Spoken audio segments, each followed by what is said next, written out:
ये एक तरह से ध्यान मशीन है। आप बस बैठते ही ध्यान में चले जाते हैं। ये हजारों लोगों का अनुभव रहा है। वे सोच कर आते हैं कि वे 10 मिनट के लिए बैठेंगे, लेकिन जब वे उठते हैं तो 2 घंटे बीत चुके होते हैं। वे वहीं बैठे रह जाते हैं, क्योंकि एक बार ध्यान लगने के बाद समय का बोध नहीं रह जाता।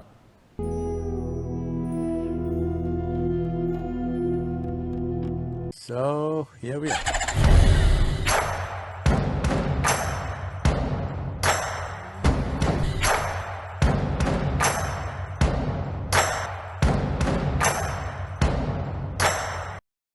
The word linga. लिंग शब्द मूल शब्द लीन से आया है।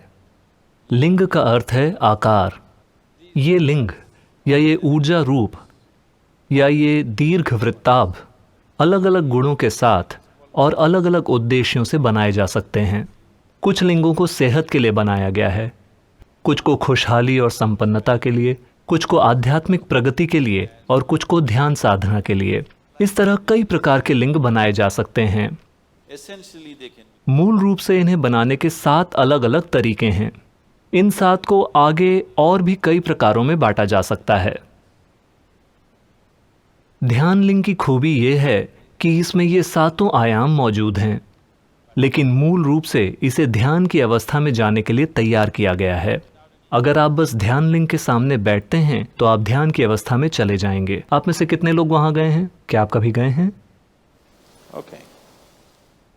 कोई निर्देश नहीं दिया जाएगा। आप बस वहां जाकर 10 मिनट के लिए बैठ जाइए। आप अपने आप ही ध्यान करने लगेंगे बिना किसी निर्देश के। तो इसका उद्देश्य, विज्ञान और तकनीक ये है कि आप एक ऐसा ऊर्जा रूप बनाते हैं जो आपका काम करेगा और इसे लंबे समय तक करता रहेगा। एक आकार को एक यंत्र भी कहते हैं। यंत्र यानी एक तरह की मशीन। एक सरल सा आकार एक यंत्र है। जब आप ऐसे कई जटिल आकारों को मिलाकर कोई एक जटिल चीज बनाते हैं तो ये एक मशीन बन जाती है। कई सारे आकारों को मिलाने से एक बड़ी मशीन बन जाती है ना? इसी तरह आप एक सरल सा आकार लेकर इसमें कई कई कई तरह के हिस्से जोड़ते जाते हैं और ये एक जटिल मशीन बन जाती है। तो ये एक तरह से ध्यान मशीन है। आप बस बैठते ही ध्यान में चले जाते हैं। ये हजारों लोगों का अनुभव रहा है। वे सोच कर आते हैं कि वे 10 मिनट के लिए बैठेंगे, लेकिन जब वे उठते हैं तो 2 घंटे बीत चुके होते हैं। वे वहीं बैठे रह जाते हैं, क्योंकि एक बार ध्यान लगने के बाद समय का बोध नहीं रह जाता। Time. समय आपके ऊपर हावी है, क्योंकि आप बहुत ज्यादा भौतिक बन गए हैं। आप जितने ज्यादा भौतिक होंगे, आपके लिए समय बिताना उतना ही मुश्किल होगा। क्या आपने गौर किया है? अगर आप अपने मन में कुछ सोच रहे हैं तो समय थोड़ी तेजी से बीत जाता है। अगर आप मन से परे हैं तो समय आपके अनुभव से ओझल हो जाएगा। लेकिन अगर आप केवल भौतिक हैं तो समय नहीं बीतता, आप हिलते रहेंगे, है कि नहीं? आप जितने ज्यादा भौतिक होते हैं, समय आपको उतना ही टॉर्चर करता है। समय का टॉर्चर केवल भौतिक के लिए है। अगर आप भौतिक नहीं हैं तो समय आपको टॉर्चर नहीं करता। ध्यान की अवस्था का अर्थ है कि आप अपने और अपनी भौतिकता के बीच एक दूरी पैदा कर रहे हैं। इसे छोड़ना नहीं, लेकिन इसे थोड़ा ढीला रखना। अगर आप इसे थोड़ा ढीला रखते हैं तो आप इसे मनचाहे तरीके से इस्तेमाल कर सकते हैं। जब आप ना चाहें तो आप इसे छोड़ सकते हैं।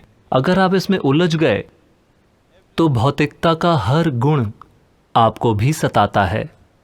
भौतिकता की सारी सीमाएं आपकी भी बन जाती हैं और पूरे जीवन आपको सताती हैं। तो ध्यान की अवस्था का एक अर्थ ये है कि आप एक स्तर पर अपने और अपनी भौतिकता के बीच एक दूरी पैदा कर रहे हैं, या दूसरे शब्दों में कहें तो यह असतो मां सद्गमय की एक साधारण सी यात्रा है, असत्य से सत्य की ओर। ऐसा क्या है जो सत्य नहीं है? जो बात सच नहीं है वो बस ये है कि आपने इसे इकट्ठा किया है, लेकिन अभी आप मानते हैं कि ये आप हैं। ये सच नहीं है ना? तो सच का मतलब है कि आप झूठ से दूर हट गए हैं। सच कोई ऐसी चीज नहीं है जिसे आप करते हैं। अगर आप झूठ नहीं बोलते तो आप सच्चे हैं। आपको सच्चा होने के लिए कुछ करना नहीं होता, है ना? अगर आपको झूठ बोलना हो तो ये बहुत ही जटिल काम है। है कि नहीं? आपको इसका अनुभव है ना? अगर आपको एक झूठ बोलना हो तो ये एक बहुत पेचीदा काम है। सच्चा होने के लिए आपको क्या करना होगा? कुछ नहीं, एक बेवकूफ़ भी सच्चा हो सकता है, हाँ या नहीं? ये सीधी सी बात है। आप बस यहाँ बैठ जाइए, आप सच्चे हैं, है ना? अगर आप कोई झूठ बोलना चाहते हैं तो इसमें बहुत पेचीदगी होती है। तो सच कोई ऐसी चीज़ नहीं है जिसे आप करते हैं। आप बस असत्य से दूर हो जाइए और आप सत्य में हैं। ये इतना आसान है। तो ध्यान लिंग बस उस ओर जाने का एक साधन है।